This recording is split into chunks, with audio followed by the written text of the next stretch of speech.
Assalamualaikum warahmatullahi wabarakatuh. Selamat siang anak-anak. Waalaikumsalam warahmatullahi wabarakatuh. Nah, di sini ketua kelasnya siapa nih? Boleh tolong disiapkan dulu sebelum kita memulai materi hari ini. Sebelum kita memulai pembelajaran hari ini, alangkah baik kita berdoa terlebih dahulu. Berdoa menurut agama masing-masing. Silakan. Berdoa selesai. Ya, ketua kelas, apakah teman-teman masuk semua? Masuk semua. Masuk semua, baik. Nah, sebelum ibu memulai materi, ada beberapa hal yang harus diperhatikan di kelas ibu. Ada 3 hal. Yang pertama, dilarang menggunakan handphone kecuali kalau misalkan ibu memberikan waktu kalian untuk mencari materi. Yang kedua, kelasnya harus bersih biar kita bisa lebih berkonsentrasi. Nah, yang ketiga, boleh banget bertanya, tapi disarankan untuk tetap kondusif. Paham nggak? Paham semua ya. Nah, sebelum itu di sini ibu mau tanya, gimana nih kabar kalian hari ini? Apakah baik? Baik. Baik, alhamdulillah. Semoga kalian tetap semangat ya, masuk kelas 12 yang ada pening dikit, tapi semoga kalian bisa tetap semangat untuk bisa menerima materi baru pada hari ini. Ya, Bu. Nah, sebelumnya, materi sebelumnya itu kita bahas tentang apa sih? Ada yang mau jawab? Saya menjawab, Bu. Iya, boleh. Materi sebelumnya kita bahas tentang konsep perubahan sosial, faktor-faktor penyebab perubahan sosialnya, sama faktor pendorong dan penghambat perubahan sosial, Bu. Oke, bagus, masih ingat. Nah, udah tahu tentang perubahan sosial, apa sih pemicu perubahan sosial itu? Ada yang mau jawab? Saya, Bu. Boleh? Yang jadi pemicu perubahan sosial itu ada kondisi lingkungan yang berubah, perubahan jumlah penduduk, adanya teknologi, sama adanya konflik, Bu. Oke, kelas ini lumayan ya ilmu mengenalnya, alhamdulillah. Nah, buat penguat lagi, perubahan sosial yang paling nyata yang kita rasakan saat ini, ada yang mau memberikan argumennya? Apa sih? Saya, Bu. Boleh. Revolusi industri kasih, Bu. Nah, kayak semuanya kan udah serba teknologi gitu, Bu. Cuman kalau zaman dulu kan masih manual, kalau nggak ada teknologi kayak masih kami sekarang itu, Bu. Oke, bagus. Nah, setelah kalian tahu tentang pengantar perubahan sosial, mata pelajaran sosiologi itu nggak enak kalau misalkan nggak bahas tentang teori atas fenomena sosial. Perubahan sosial itu termasuk ke dalam fenomena sosial, maka dari itu akan selalu ada teori yang bisa membahas tentang si perubahan sosial tersebut. Materi kali ini membahas tentang teori dan bentuk perubahan sosial yang harus kalian tahu dan pahami. Nah, di sini ibu membuat tabel biar kalian gampang memahami perubahan sosial yang akan ibu jelaskan hari ini. Yang pertama itu ada teori evolusionis, ini tokohnya dari Auguste Comte sama Emile Durkheim. Nah, kalau kita membahas tentang evolusionis, kita harus paham tentang teorinya Darwin, di mana dari manusia yang sekarang dulunya itu adalah seekor kera. Nah, Auguste Comte sama Emile Durkheim itu mengadopsi teorinya Darwin yang tapi dia lingkupnya itu masyarakat. Jadi perubahan sosial itu mengarahkan masyarakat dari yang sederhana menuju yang lebih kompleks. Di evolusionis ini kita membahas 3 konsep. Yang pertama, ini menurut Auguste Comte itu ada, apa namanya? Oh, ini teologis. Nah, yang kedua ada metafisik. Yang ketiga ada positivis. Bagian sini kelihatan? Enggak? Kelihatan. Oke. Yang pertama itu ada teologis. Teologis ini di mana manusia itu masih berpikir primitif. Jadi dia masih masih berpikir abstrak, terus kental dengan hal-hal supranatural yang mereka masih percayai. Nah, yang metafisik ini udah peralihan dari teologis. Jadi metafisik ini dari mungkin dulunya manusia purba yang nomaden, dia udah mulai menetap. Dia bisa berkebun, dia bisa bertani, dia bisa berternak. Kalau misalkan sebelumnya dia mungkin masih meramu dan berburu. Nah, yang positivis ini kita sekarang, dimana ini udah rasional, terus juga pekerjaannya juga udah terkotak-kotakan, ada yang jadi pegawai, ada yang jadi petani, itu lebih kompleks. Nah, selanjutnya ada teori dari thought person, yaitu fungsionalis, di mana ia mengatakan bahwa perubahan sosial harus berkontribusi pada stabilitas sosial masyarakat. Maksudnya apa? Ada 2 konsep. Yang pertama yang harus diketahui adalah equilibrium. Yang kedua itu ada adaptation.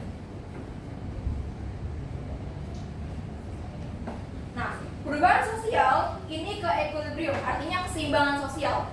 Jadi kalau misalkan kita nggak mau berubah atau mungkin sosial kita mau tetap sama, itu harus ada yang namanya keseimbangan sosial. Tapi sosial kita ini kompleks, yang namanya konflik, yang namanya perubahan, manusia itu bisa berubah, akhirnya menimbulkan adaptasi, di mana masyarakat itu harus beradaptasi atau menyesuaikan dirinya ke perubahan sosial yang memang terjadi pada saat itu. Ini fungsionalis. Nah, kenapa bisa terjadi kalau misalkan di fungsionalis? Fungsionalis itu membahas masyarakat di mana itu diibaratkan sebagai tubuh. Jadi kalau misalkan organ tubuh kita ada yang disfungsi, nah itu kan pasti berdampak ke organ tubuh yang lain. Nah, begitu juga dengan masyarakat. Nah, yang terakhir ada konflik. Ya, kalau konflik itu Karl Marx, dia membahas tentang class struggle atau perjuangan kelas. Class struggle sama inequality atau ketidaksetaraan. Jadi perubahan sosial terjadi karena adanya ketidaksetaraan, ketimpangan sosial, perjuangan kelas, di mana kelas-kelas bawah itu mulai nggak nyaman sama kekuasaan kelas-kelas atas yang makin merajalela dan tidak pandang bulu untuk mendapatkan apapun yang menjadi keinginan. Lanjut. Nah, bentuk-bentuk perubahan sosial itu ada waktunya, ukuran perubahannya, arah perubahannya, sama perencanaannya. Kalau misalnya kita membahas tentang waktu, kita akan selalu berpaku pada cepat dan lambat. Perubahan sosial juga gitu, ada yang cepat, diambil dari kata revo yaitu cepat. Itu perubahan sosial yang terjadi dalam waktu singkat dan diakibatkan oleh peristiwa besar yang mendadak, biasanya ini bersifatnya signifikan, seperti pandemi COVID-19. Mungkin kalian mengalami masa-masa pandemi di mana kalian belum bisa menyelesaikan diri dengan baik, tapi kalian harus menyesuaikan diri dengan itu semua gitu loh. Dan ini sifatnya tuh meluaskan gitu. Jadi dari yang awalnya ibu biasa mengajarnya tatap maya, terus ibu harus belajar Google Classroom, Meet, Zoom dan segala macamnya, itu mungkin susah beradaptasi kalau misalkan ya ibu nggak cepat belajar gitu, makanya dia cepat. Sama juga kayak misalkan reformasi, nah cepat. Nah, selanjutnya ada lambat. Nah, lambat ini dia berkebalikannya. Dia itu dalam kurun waktu yang lebih panjang dan biasanya dia itu bertahap. Misalkan kayak itu tuh. Itu kan masih zaman manusia purba, dia masih meramu dan berburu. Nggak bisa tiba-tiba dia jadi modern. Jadi tiba-tiba ada Shopee. Itu nggak bisa. Dia harus ke tradisional dulu. Dia harus mengenal apa yang namanya teknologi pertama, baru dia bisa menjadi manusia modern. Dan itu berkesinambungan, nggak bisa lompat-lompat. Lanjut. Nah, ini tentang ukuran perubahannya. Ada besar, ada kecil. Kalau besar, dia itu punya dampaknya luas. Nih ya, struktur, norma, dan nilai-nilai masyarakat itu juga berubah kalau misalkan perubahannya besar. Kayak misalkan industri 4. Itu kan besar ya, semuanya. Ada isu-isu dehumanisasi yang mungkin sebelumnya ketika kalian belajar perubahan sosial itu diketahui, maksudnya udah diajarin. Nah, itu dia termasuk ke dalam perubahan yang besar. Selanjutnya ada yang kecil. Kalau yang kecil ini bersifatnya lebih terbatas. Dia nggak menyeluruh. Jadi beberapa populasi mungkin berubah, beberapa populasi lainnya enggak. Contohnya adalah fashion yang paling gampang. Jadi kalau misalnya sekarang, ini ibu ngeliat di TikTok tuh ada tren yang make up 2000-an. Ada yang apa sih dia? Nggak tahu. Nah, mungkin kalian juga terinspirasi outfit sekolah atau outfit hangout itu dari zaman-zaman dahulu gitu. Tapi nggak semuanya. Kalian tahu ini nggak sih blokor itu yang pakai jersey bola? Tahu. Nah, itu kan cuma beberapa populasi aja yang pakai pakaian seperti itu, tapi nggak semuanya gitu. Jadi dia kecil, makanya lingkupnya lebih terbatas. Nah, selanjutnya ada perubahan linear. Ini termasuk ke dalam perubahan evolusionis sebenarnya. Nah, linear itu dia bergeraknya ke satu arah aja.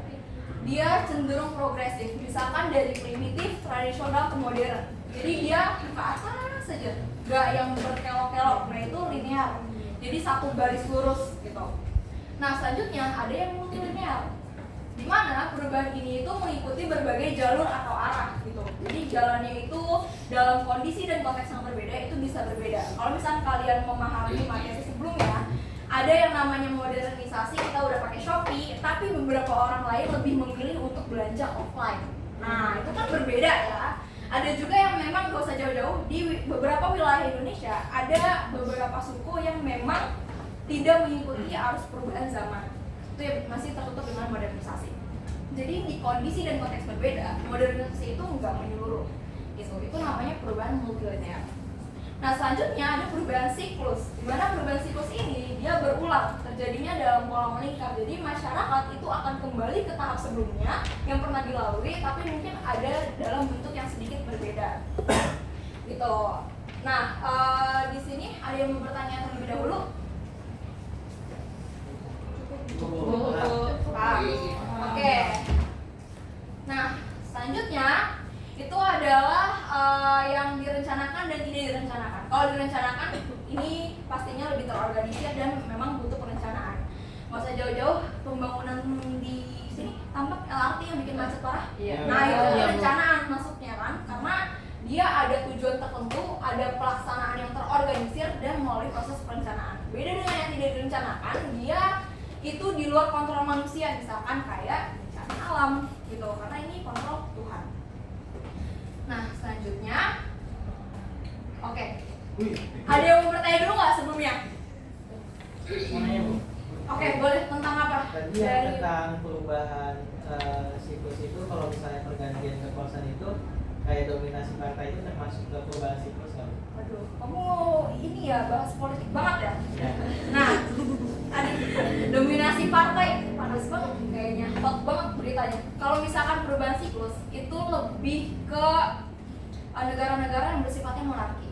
Jadi dia siklusnya itu ya ke keturunannya gitu. Cuma mungkin ya tadi ada sistem yang berbeda gitu kan. Jadi nggak yang turun pasti ada beberapa yang berbeda. Tapi kalau misalkan mengenai tentang dominasi partai itu masih termasuk ke dalam perubahan siklus. Kenapa? Karena yang tadinya partai satu ini nih, misalnya nih partai set gitu kan. Terus dia berkuasa atau sampai kapan? Bisa 32 tahun, bisa berapa tahun? Ya bisa 5 tahun dan segala macamnya ya, bisa 10 tahun, bisa 2 periode atau isinya 3 periode, itu bisa. Nah, habis itu ini partai yang berkuasa itu nanti akan mengalami keruntuhan gitu, digantikan dengan dominasi partai yang baru.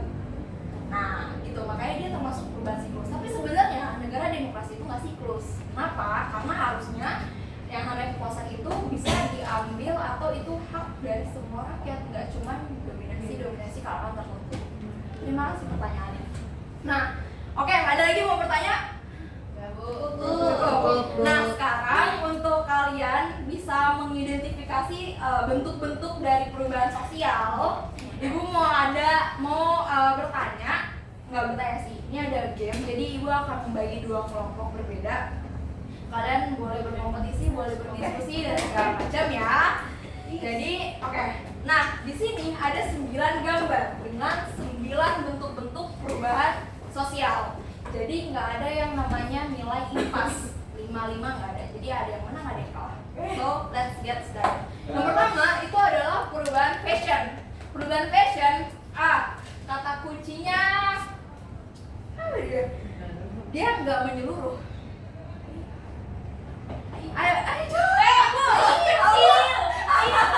Kecil. Oke, oh benar. Betul. Oke. Nah, kalau misalkan kalian ngeliat materinya dengan benar, ini kasih tahu. Linear. Ya, benar. Jadi ini 100 nih 100. Oke. Ini kan Bu. Nih, ingat peraturan yang 3, tidak berbuat. Oke, ini ya, evolusi. Oke, yang keempat ini nih. Apa? Besar.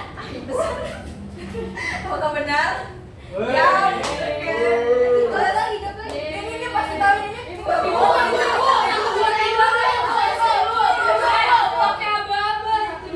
Oke, 1, 2, 3.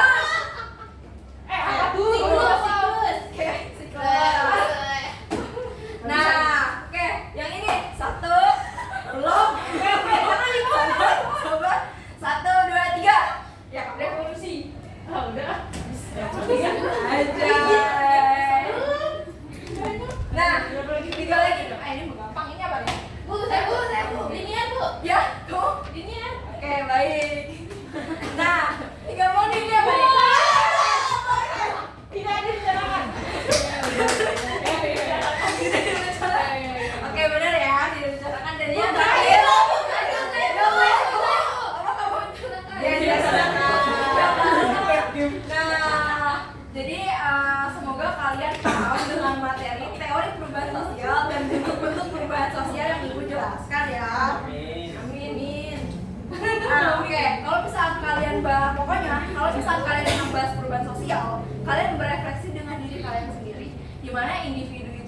berubah gitu. Kalau misalnya kalian emang kalian bisa sedih, bisa kecewa, bisa marah, pun dengan crush kalian bisa aja tiba-tiba menghilang, ghosting dan segala macamnya. Nah, individu itu tuh bisa berubah, apalagi sosial. Jadi kadang terasa jauh bukan sebab jarak, tapi karena perasaan yang ini macam dulu. Nah ini, jadi seperti halnya perasaan kita yang bisa berubah karena berbagai hal, masyarakat juga terus berubah karena berbagai alasan. Nah, oke. Mungkin segitu aja materi dari Ibu. Terima kasih atas atensinya, atas kontribusinya, atas partisipasinya. Kurang lebihnya mohon maaf. Wassalamualaikum warahmatullahi wabarakatuh.